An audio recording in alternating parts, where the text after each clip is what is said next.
Bonjour, alors d'abord je suis missionnée pour vous présenter les excuses du docteur Battista qui devait faire cette communication aujourd'hui et qui n'a pas pu être présente, donc je vais essayer de la remplacer au pied levé.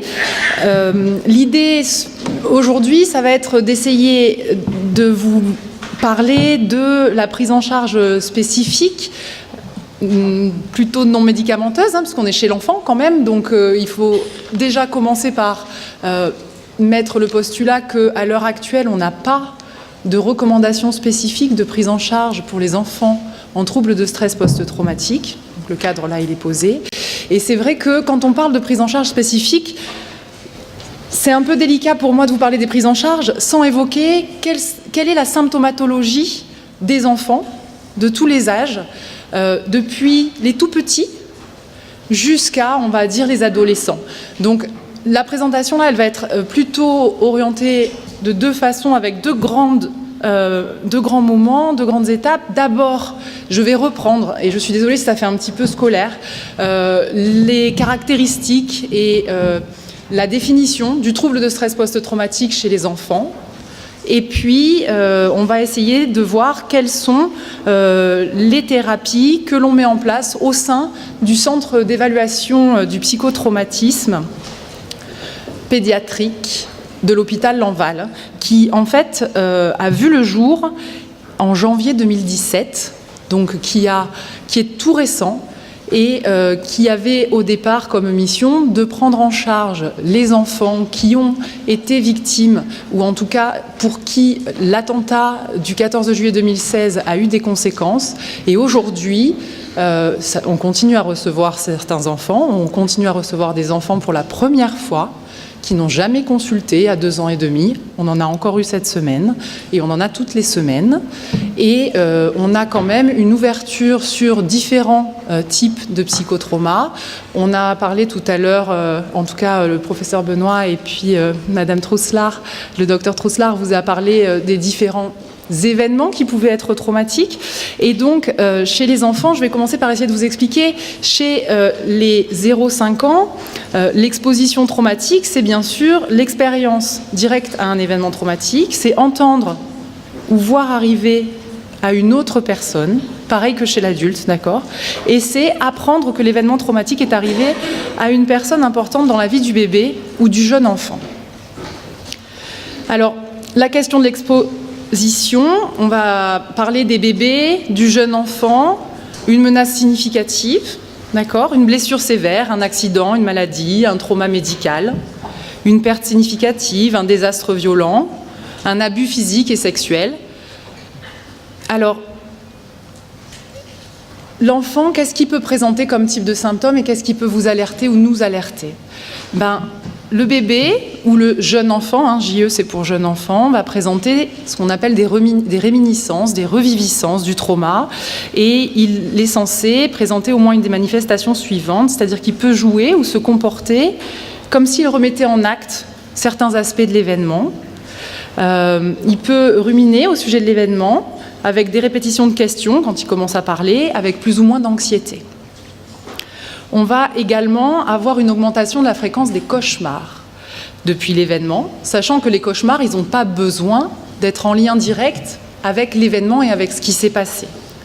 Une détresse psychologique significative en présence d'amorces sémantiques ou sensorielles de l'événement traumatique.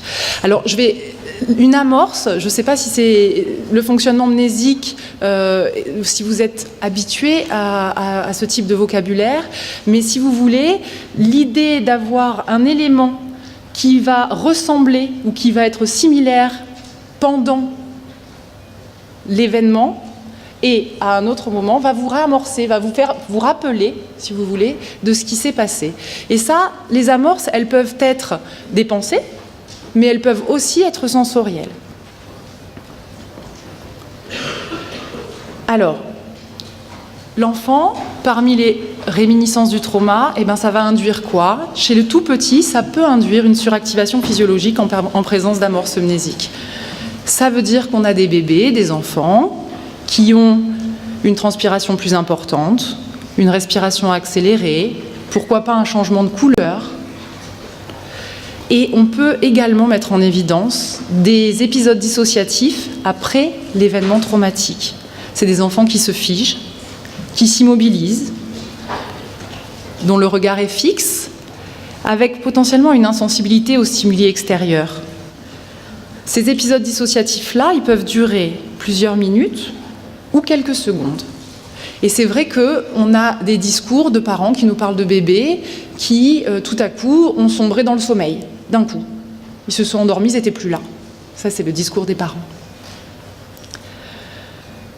Et puis, on a aussi, comme chez les adultes, des symptômes d'évitement. Donc, on a un bébé ou un jeune enfant qui va essayer d'éviter les personnes, les lieux, les activités, les conversations et les situations interpersonnelles. Ça, pour les parents, ça peut être compliqué parce que si bébé était avec le parent ou l'enfant était avec le parent, eh ben, potentiellement, il est plus à l'aise avec d'autres adultes qu'avec le parent. C'est difficile à comprendre. Et puis, on a, comme chez les adultes aussi, une diminution des réactions émotionnelles positives. C'est-à-dire qu'on a une augmentation du repli social, une diminution de l'expression des émotions positives. On a bébé qui interagit beaucoup moins. Un manque d'intérêt, une diminution marquée de l'intérêt ou de la participation à des activités, avec des jeux ou des interactions sociales. Ça ne l'intéresse plus le bébé, il est complètement renfermé sur lui. Et puis, on a l'impression qu'il y a une augmentation des peurs et une augmentation de la tristesse. Après l'événement traumatique, le bébé ou le jeune enfant peut aussi présenter les signaux d'alerte ou une augmentation des signaux d'alerte. C'est-à-dire que des difficultés pour s'endormir, c'est souvent ce qui emmène à la consultation. Le refus d'aller se coucher, des crises de somnambulisme, le fait de rejoindre ses parents dans le lit, pas forcément parce qu'il y a des cauchemars. Ça, c'est le quotidien qui fait qu'on a des parents qui nous emmènent à la consultation les enfants. Les petits, tout petits aussi, ils peuvent présenter des difficultés de concentration, une hypervigilance, des réactions de surchauffe exagérées, une irritabilité, des crises de colère et une agitation assez extrême. Vous imaginez bien là que dans la prise en charge derrière, je vais y venir, tous ces aspects sont quand même assez handicapants dans la vie quotidienne d'un tout petit. Et on rajoute chez les tout petits la symptomatologie parentale ou la réaction parentale. Parce que nos tout petits, ils sont quand même dépendants de leurs parents. Donc, en fonction de ce qui s'est passé, la détresse du parent peut causer aussi un sentiment de détresse chez le bébé ou le jeune enfant. Et du coup, si papa ou maman va pas bien, si ma figure d'attachement primaire ne va pas bien, eh ben, il y a une interférence là qui se fait dans la relation. C'est-à-dire que la relation entre bébé et maman n'est plus du tout la même puisque maman a changé. Du coup, ce qui rend les choses difficiles, c'est que le monde de bébé a changé. Pas que lui, le monde entier. Tout ce sur quoi il devait s'appuyer, qui lui permettait de grandir et de construire justement tous les réseaux dont on vous a parlé chez les adultes, dont mes collègues ont évoqué, c'est plus compliqué pour nous chez les enfants parce qu'en fait, tous ces réseaux cérébraux, ils sont en cours de développement. Et donc, on ne va pas se permettre d'essayer de figer des choses ou de fixer des choses et ça devient très compliqué d'essayer de comprendre puisqu'on sait que les trajectoires développementales, elles sont différentes en fonction des enfants. Ça rend les choses assez complexes en termes de recherche. Et puis, on a aussi la participation de la famille dans les activités quotidiennes et de routine. Si maman, habituellement, avant de m'endormir, elle me faisait chanter une chanson, et puis ensuite, elle me mettait en pyjama, et puis ensuite, elle me faisait des caresses sur le ventre, et puis ensuite, elle me faisait un bisou et elle me disait bonne nuit, et que maman va pas bien, ben potentiellement, si moi je suis bébé et que je vais pas très bien, toutes mes routines et toute l'organisation de ma vie quotidienne peut avoir été impactée. Et du coup, ça va empêcher de stimuler le bébé et le jeune enfant, et donc ça va empêcher le bébé d'apprendre et de développer de nouvelles compétences, et donc ça va moduler les progrès développementaux. On a à l'heure actuelle à la consultation des enfants qui présentent une symptomatologie assez inquiétante, et je pense notamment aux petits qui étaient dans le ventre de leur maman, qui ont des parents qui ne vont pas bien du tout et qui se développent un peu comme des symptômes d'hospitalisme, avec des replis quasi-autistiques, avec des choses... Alors, quand je dis quasi, c'est parce que dans la discrimination et dans la manière dont on va diagnostiquer les difficultés, on sait que les troubles neurodéveloppementaux, on les a, entre guillemets, ou on les a pas. Donc si on réussit à établir une relation de confiance et que l'enfant il est capable de revenir, de rééchanger, de partager avec les adultes dans le cadre des interactions, alors on n'est pas sur un trouble neurodéveloppemental. Il faut faire attention chez l'enfant de moins de 12 mois. Les symptômes des clusters, donc B et AE, donc tous les symptômes qu'on vient d'évoquer, doivent être présents depuis plus d'1 mois pour pouvoir dire qu'il y a un trouble de stress post-traumatique. Et l'enfant en âge préscolaire, il va s'exprimer aussi par le dessin, par les jeux. Ce qui est très important, c'est de jamais chercher une vérité ou une chronologie. Ça fait partie des troubles. D'être désorganisé chez les adultes, d'avoir des troubles de la planification. Vous imaginez bien que chez les enfants qui déjà ont une représentation du temps qui est assez abstraite, pour ne pas dire inexistante, on va se retrouver à juste les accompagner. En immédiat, ce qui va se passer pour les enfants, c'est que, comme ils sont tout petits, ils ont des difficultés d'appréciation de la menace. Parce que déjà, la menace, d'une manière générale, si on prend n'importe quel psychotrauma, une menace peut être abstraite. J'ai pris l'exemple des dangers technologiques. Aller expliquer à un enfant de 3 ans qu'il y a une menace, on est sur Nice en zone Céveso, sur certains endroits, donc aller expliquer qu'il y a une menace Céveso et que du coup ce qui est dangereux, c'est de respirer l'air de dehors. Les enfants, ils ont aussi un répertoire de réponse au stress qui est limité. Donc, ils ne savent pas trop et ils n'ont pas appris à réagir et à gérer. Donc l'enfant, il est tétanisé, il peut être fermé, il peut être muet, et le parent peut le considérer comme sage posé à côté, et donc qui va bien. L'enfant, il est sans défense, il est passif, et du coup, il est observateur pendant un événement. Il ne se rend pas compte de rien, et il est incapable d'imaginer des plans d'action pour essayer d'agir sur la situation. Juste, il subit. S'il est dans les bras de maman, juste, il subit le fait que maman, d'un coup, elle devient complètement différente, elle le serre très très fort, et elle a le cœur qui tapote à fond. Et lui, élaborer, comprendre en termes de notions de pensée abstraite, c'est compliqué. Donc il a peu de contrôle aussi sur son fonctionnement physiologique et émotionnel. Donc en termes de ressenti, il va avoir l'impression d'être complètement submergé d'émotions, submergé par la situation, et pourquoi pas mettre en place des comportements qui sont complètement agités et désorganisés. Et puis, c'est évident, tout à l'heure, le docteur Trousselaar vous parlait de l'attachement et le style d'attachement, mais le style d'attachement de l'enfant est en cours de construction, là. Le style d'interaction, ça va être compliqué. Donc c'est vrai qu'en fonction de la relation d'attachement qui était déjà en train de se mettre en place entre le parent et l'enfant, ça va influer sur le développement psychoaffectif du bébé.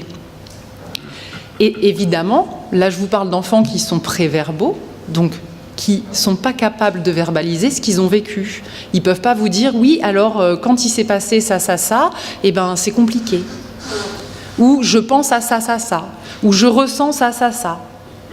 Et c'est là où l'apport des médecines et des thérapies en fait, qu'on appelle non conventionnelles va être importante. On va beaucoup se baser sur les réactions, les interactions, le toucher, et je vais pouvoir y revenir après. Donc, c'est vrai aussi que les symptômes de l'enfant, comment il va développer ces symptômes, qu'est-ce qu'on va voir, nous, ça va dépendre de son stade de développement et de ses capacités mnésiques. Donc, par exemple, est-ce qu'il est capable d'intégrer des images individuelles en une séquence? Est-ce qu'il met du temps? Est-ce qu'il a la mémoire de ses sensations? Est-ce qu'il est capable de mobiliser des ressources attentionnelles pour faire attention à tout ce qui se passe autour de lui? Et comment il va traiter toutes ces informations? Il peut aussi, lui, même s'il n'a pas les mots, avoir des pensées intrusives. Il est au calme, et d'un coup, les fameuses reviviscences qui réapparaissent. Les souvenirs, ils sont peu intégrés dans la mémoire, Donc c'est principalement des sensations et des émotions qui sont très intenses et ça peut induire une certaine confusion au niveau cognitif. C'est difficile de réfléchir quand en permanence il y a des choses qui se passent alors que vous êtes censé être en train d'apprendre, de mettre en place des routines, d'apprendre des mots et d'être en permanence perturbé par des sensations qui viennent et qui sont généralement pas très agréables. Il y a les jeux post-traumatiques, d'accord, répétitifs, où on voit que des enfants sont en train de jouer et ne prennent pas de plaisir. Ils sont moins imaginatifs, moins élaborés que les jeux habituels, et puis ils ne sont pas forcément joyeux. Les dessins nous aident aussi. Les dessins qui sont répétitifs, toujours les mêmes, avec des dessins où, vous savez, il y a des trous dans les feuilles tellement c'est appuyé avec le feutre, tellement ça peut être explosé. Ça, c'est des indices d'une certaine anxiété et du fait que le petit, il ne va pas très bien. Et puis après, on a des cauchemars, des rêves, ou non en lien avec l'événement. C'est vrai que tous ces symptômes, ils peuvent également influencer les comportements d'exploration de l'enfant, et ceux de recherche d'autonomie. Et ça change complètement le développement, parce qu'un petit, il se développe parce qu'il est curieux, parce qu'il va voir, parce qu'il va découvrir. Si il est apeuré, il ne va plus rien découvrir. Comment il apprend? Comment il se développe? Ça rend les choses très très complexes. Et puis il va avoir des peurs, une anxiété. Alors ça n'a pas du tout besoin d'être spécifique et en rapport avec l'événement traumatique qu'il a pu avoir vécu. Ça peut être juste des peurs du noir ou des peurs des monstres. Et puis on a l'anxiété de séparation avec la peur de l'étranger et les besoins d'utilisation d'objets transitionnels. D'accord ? On a des petits avec un émoussement des émotions et un ressenti, le sentiment d'être seul. Même des tout petits nous disent qu'ils ont l'impression d'être seuls, tout seuls. Et souvent, cette symptomatologie-là, elle n'est pas forcément perçue par l'entourage. Ce qui va être important de se rendre compte, c'est que les symptômes d'hyperactivation neurovégétative, donc les sursauts dont on vous a parlé tout à l'heure, c'est des efforts pour faire face aux dangers potentiels. Ils l'observent partout. Et en même temps, ils leur permettent de croire qu'ils sont en sécurité parce que comme ils voient et que tout va bien et que maman, elle n'a pas changé de visage et qu'elle a la même expression, tout va bien. Mais ça veut dire aussi qu'ils ont, via cette hyperactivation, un peu comme les adultes qui sont irritables, quand on dort mal, quand on n'est pas tranquille et qu'on est un peu tout le temps tendu, chez les petits, ils vont être un peu pareils, et donc ils vont avoir une faible tolérance au comportement des autres, et puis souvent, ça, c'est perçu comme des réactions exagérées. C'est un petit qui fait beaucoup de caprices. Ça peut être des signes, donc c'est important de faire attention parce qu'il va falloir qu'on questionne principalement l'exacerbation des comportements qui sont déjà présents. On a un vrai problème de repérage par rapport à la pathologie parce que ces symptômes-là, ils sont courants. C'est classique qu'un petit de 3 ans fasse des cauchemars. C'est classique qu'un petit n'ait pas envie de se séparer de son parent. Alors comment on va essayer, c'est classique de faire des crises de colère. Ce qui va compter, c'est comment c'était avant et comment c'est maintenant. Ce qui va être difficile pour nous, c'est quand les parents vont pas bien, c'est les parents qui sont notre source d'information. Donc, si les parents ne voient pas le changement, allez hop, on rajoute une couche de complexité. Alors, chez les plus grands, on va dire qu'il y a une meilleure appréciation de la menace, une réponse au stress plus développée, qui sont plus actifs, parfois juste en imagination, ils imaginent des solutions, mais eux, ils peuvent réagir, avoir l'impression en tout cas qu'ils peuvent réagir face à l'événement. Il y a également la relation d'attachement qui est importante. Je vais passer un peu plus vite pour arriver aux thérapies, d'accord ? Les pensées intrusives et répétitives qui sont aussi là. On a parfois des souvenirs intrusifs qui peuvent se limiter à une image, à un son, à une odeur unique. On parlait d'amorce mnésique, on pourra y revenir tout à l'heure. Et l'idée, c'est que l'enfant, il va essayer de mettre en place des stratégies, des modifications qui vont l'aider à minimiser et à se protéger de l'horreur de ce qu'il a vécu. Toujours les jeux post-traumatiques avec peut-être une introduction de danger symbolique dans le jeu. Alors pas beaucoup plus de joie dans le fait de jouer, d'accord, mais avec l'introduction au danger symbolique et donc des monstres, des méchants qui vont intervenir dans les jeux. Et puis toujours des dessins qui peuvent être répétés.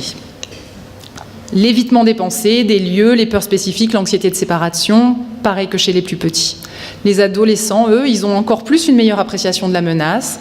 Et puis, leur symptomatologie va de plus en plus ressembler à celle des adultes qui ont été décrites plus tard. Je ne vais pas m'attarder dessus. Plutôt, pardon. Juste pour les adolescents, sachez que les dessins et les jeux post-traumatiques sont quand même un peu moins fréquents. Par contre, comme les adultes, il va y avoir des risques de comorbidité avec des consommations de stupéfiants, avec des symptômes d'évitement, avec notamment des mises en danger et des troubles oppositionnels. Alors, au sein du CE2P, donc le Centre d'évaluation pédiatrique du psychotraumatisme, eh bien, qui est maintenant au Centre Simone Veil, le premier lien vers le soin pour nous, et je ne sais pas si c'est conventionnel ou non conventionnel, mais ce qui est très très important, c'est l'accueil individuel et personnalisé des familles. C'est-à-dire que la première étape, c'est notre secrétaire. Et notre secrétaire, elle connaît tous nos patients, et il y a une vraie relation qui se met en place. Et cette relation-là, ce lien-là, dans la pathologie du lien, est essentiel. Parce que c'est elle qui sait si Madame et Monsieur Untel sont particulièrement en difficulté. Il faut leur rappeler leur rendez-vous pour leur enfant la semaine d'avant, la veille, le matin même. Il y a des parents qui sont tellement en difficulté, avec des difficultés d'organisation, que c'est ça qu'il faut faire. Et c'est elle qui est capable, du coup, de réussir à faire ce lien-là. Et s'il y a des personnes qui ont besoin d'être rappelées 3 fois, ben on les rappelle 3 fois pour pouvoir avoir accès aux enfants et travailler. S'il y en a qui n'ont pas besoin d'être rappelés, on ne les rappelle pas. Mais on ne mettra jamais assez l'accent sur le fait que parmi la symptomatologie, il y a la désorganisation. Et qu'on ne peut pas en vouloir à un parent d'être désorganisé s'il a un trouble de stress post-traumatique. Ou s'il est en difficulté personnelle, ça arrive à tous. Notre travail est de prendre en charge l'enfant et sa famille, auquel cas on va considérer ce tout. Et on rappelle toujours les gens s'ils ne sont pas venus pour savoir comment ça va, quelle est la raison. D'accord ? Au sein de notre service, ensuite, la deuxième étape, c'est l'évaluation pédopsychiatrique. Et puis, il y a des propositions de prise en charge. Alors, parmi les prises en charge, on va dire qu'il y a des psychothérapies qui sont classiques et puis plutôt individuelles. Il y a des psychothérapies qui sont mises en place en groupe. Et puis, on propose également des visites à domicile parce que il y a des personnes qui n'arrivent pas ou n'arrivaient pas à sortir de chez eux et qu'à un moment donné, si on veut prendre en charge ces personnes-là, il va bien falloir qu'on aille les voir. Parmi les psychothérapies, il y a classiquement ce qui a été quand même validé scientifiquement le plus régulièrement, bien que la littérature chez l'enfant, et je tiens à le répéter, c'est quand même pas évident. Donc on fait des thérapies dites cognitives et comportementales, au sein desquelles on intègre de la relaxation ou de la pleine conscience. Évidemment, en fonction des âges, vous imaginez bien la diversité des pratiques. En termes de relaxation, on a plutôt tendance à travailler sur le tonus musculaire et sur des relaxations de type Jacobson. On propose également de la remédiation cognitive parce que on a des biais attentionnels qui se mettent en place et des biais cognitifs classiques comme chez les adultes qui se mettent en place chez les enfants, avec notamment aussi un changement des croyances face au monde. Donc tout un travail cognitif sur les pensées. Vous imaginez bien ça aussi que c'est un peu chez les plus grands. Et puis, on fait des psychothérapies familiales, relationnelles. On est en train d'essayer, en tout cas, on a mis en place des protocoles pour valider, en utilisant les nouvelles technologies, et notamment un casque d'immersion virtuelle pour les plus petits, pour combiner relaxation et environnement apaisant, visuel, avec un manège, avec des choses qui permettent vraiment d'emmener l'enfant et de lui apprendre, en fait, à se détendre. Et puis, depuis peu, on a notre psychomote qui réfléchit aussi à, chez les tout-petits, travailler avec une balnéo pour travailler toutes les problématiques et les questionnements chez les bébés du rebouger bougez moins, dedans, dehors, les sensations, qu'est-ce qui se passe et l'interaction avec les parents. En groupe, on a mis en place différents groupes, je vais vous les présenter juste après. Et notamment, on a commencé à mettre en place des ateliers en équithérapie, sachant que l'équithérapie nous permet différentes choses, mais aussi beaucoup, de se retrouver plusieurs jeunes, on a 2 groupes, on a des différentes tranches d'âge, mais plusieurs jeunes avec les mêmes difficultés pour pouvoir se dire juste, je ne suis pas tout seul, il n'y a pas que moi. Et puis pour pouvoir échanger à ce sujet, et puis aussi pour travailler sur je ne peux pas tout contrôler, je suis sur le cheval, je veux contrôler mon environnement, mais si le cheval il a envie de baisser la tête et de manger de l'herbe, il va bien falloir que je fasse avec.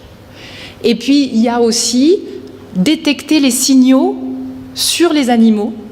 Qu'est-ce qui fait que là je peux y aller ou je ne peux pas y aller? Qu'est-ce qui fait que ça c'est dangereux ou c'est pas dangereux? Est-ce que dans mes interactions sociales, j'ai des indices, tant chez les humains que chez les animaux, pour pouvoir détecter un potentiel danger? 5 minutes. Merci. On a mis en place d'autres groupes, et donc la guidance parentale, à domicile, ça nous permet pour les plus petits de faire un vrai soutien à la parentalité. Et en gros, on va essayer de réorganiser, on parlait des troubles de la planification tout à l'heure, rythmer le bébé, qu'il ait une heure pour manger, 1 heure pour dormir, 1 heure, vraiment tout ce qui est hygiène de vie de base, organisation de base dont le bébé a besoin pour se développer. L'idée, c'est vraiment de renforcer la compétence parentale du parent, qui pense que de toute façon, comme il ne va pas bien, il est un mauvais parent. Et puis, chez les plus grands, on peut aussi aller à domicile pour ceux qui ont une impossibilité de se rendre à la consultation. Et là, travailler sur essayer de sortir, comprendre et vraiment faire des approches d'abord, avant tout, d'apaisement, de détente et de reprise de contrôle des émotions.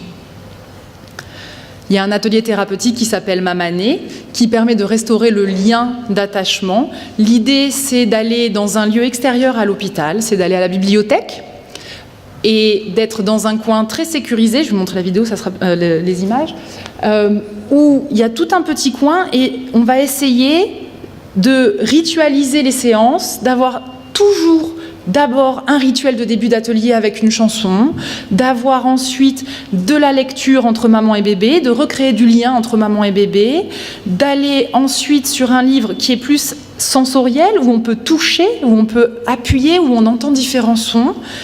Et puis, on va essayer de voir comment l'enfant, il est apaisé. Est-ce qu'il bouge de partout? Est-ce qu'il est capable de s'apaiser auprès de son parent qui l'accompagne? Et puis, ils vont écouter de la musique. Et puis, revenir sur ce qui s'est passé. Et faire un rituel d'atelier de fin d'atelier avec une comptine. Et là, dans ces situations-là, chez les petits, on se rend compte que les enfants, petit à petit, réussissent à retisser des liens et à revisualiser à travers les livres les émotions. Là, la personne qui lit, qui fait la personne en colère, elle peut exagérer. Les expressions, ça c'est la colère, on nomme, on redéfinit. Tout repasse par les émotions et les sensations. La personne qui parle plus fort, ça veut dire qu'elle est en colère. La personne qui sourit, ça va. On a également mis en place des groupes sensoriels pour jeunes enfants, on va dire psychotraumatisés, avec l'objectif de travailler sur la régulation du tonus musculaire, la régulation des sensations, relancer le processus d'intégration sensorielle et proposer une stimulation sensorielle plus multimodale. Donc là, c'était un atelier qui a été mis en place avec une musicothérapeute et une psychomotricienne. L'idée étant que les enfants en groupe puissent tisser des liens avec les autres, mais aussi réexpérimenter des sensations, reprendre et retrouver le courage d'avoir envie d'escalader quelque chose, mais ne pas se mettre en danger, et vraiment essayer de repartir sur le développement de base. Travailler avec des enfants psychotraumatisés ou en tout cas avec un trouble de stress post-traumatique et ou de la symptomatologie apparentée, c'est vraiment, et je vais y avoir terminé, c'est vraiment retravailler et connaître le développement dit normal de l'enfant pour pouvoir vraiment faire un parallèle entre ce qui est classique et ce qui ne devrait pas l'être. Si vous avez un enfant de 3 ans en face de vous qui reste pendant 4 heures au café avec sa mère tranquille à la table, c'est pas normal, d'accord? Un enfant de 3 ans, 4 heures à la terrasse d'un café, c'est pas fait pour lui. Il y a un atelier qui a été mis en place avec un dessinateur niçois qui a été plutôt pour les adolescents, qui s'appelait Très Libre et Créa, où les enfants, les ados ont eu envie d'exprimer et ont essayé de réexprimer leur futur par des dessins, avec des pensées plutôt positives. Et ça aussi, c'était délocalisé. C'était un groupe qui avait lieu à la Maison des adolescents, qui est délocalisé de l'hôpital, en plein milieu de la ville. Ce sur quoi il faut absolument travailler, c'est relancer le développement psycho-affectif de l'enfant. Et quand on travaille avec les enfants, insister sur une approche multisensorielle, vraiment de manière préférentielle. Je vous remercie.